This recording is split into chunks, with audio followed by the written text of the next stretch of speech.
thought the speech was quite lackluster.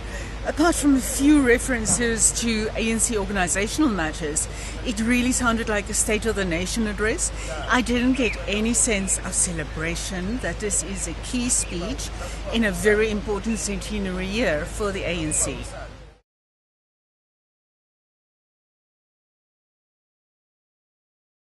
Indeed, one is wondering where those delegates were they actually still coming. One assumes that the number of seats were calculated. Exactly, it could be that much of the security stoppages outside, where I'd heard that they were screening so that Youth League supporters of Julius Malema couldn't get in. A senior security official told me that. Maybe there were hold-ups there, but it was notable, yes. But then those people in the hall, they were singing songs and they were also campaigning very nicely for the ANC presidency in singing a pro-Zuma song and giving the two-term signal with their fingers. So there was some lively action there, but it was just as if there was big tension in the air, as if people were not reveling in the fact that this is a very important moment in ANC history and in terms of policy for the country.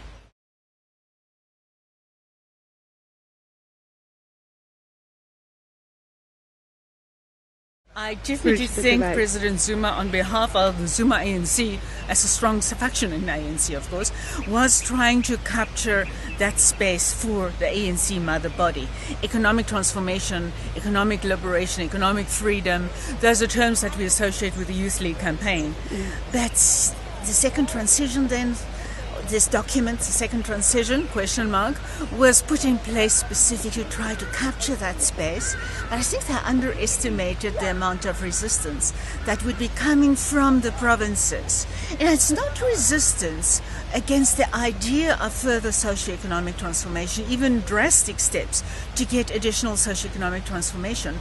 Rather, it was about depicting socioeconomic liberation, freedom, as something separate from what had been going on in the previous 18 years. There is a denial in that document that ANC, over the past 18 years in government, has really been applying its mind not just to political liberation and freedom, but very consistently doing its best on the economic freedom part as well.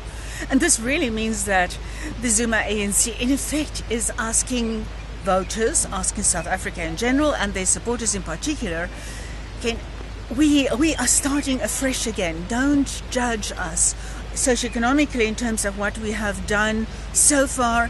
The period in which we are going to start delivering on that is only happening from now on. So there's a sense of long-termism, and don't judge us now. The time is not ready to assess us yet, that they're trying to build into this document.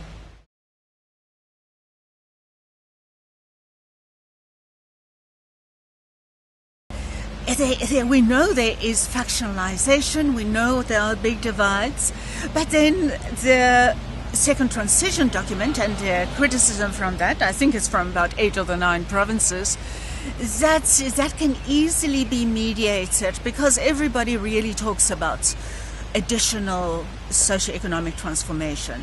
So I think if they reconsider that document, redraft it, there is scope for a consensus emerging there on other issues such as nationalization. I think there's also a fair amount of consensus coming from the provinces, especially if we talk about land. There is a great agreement that willing buyer, willing seller is not working. To get that in the right track, to get better, stronger steps in place there. Overall, we see an argument coming out for much more intervention by the state. There's quite a consensus about that, and that is not even new. We see that coming right from 5 years ago when there was the previous policy conference also here at Midrand. So there could be big arguments. Depends how strongly the delegates start linking the policy arguments to specific candidates, but I think there are big crossover areas, so it's quite possible that we see a huge amount of consensus emerging.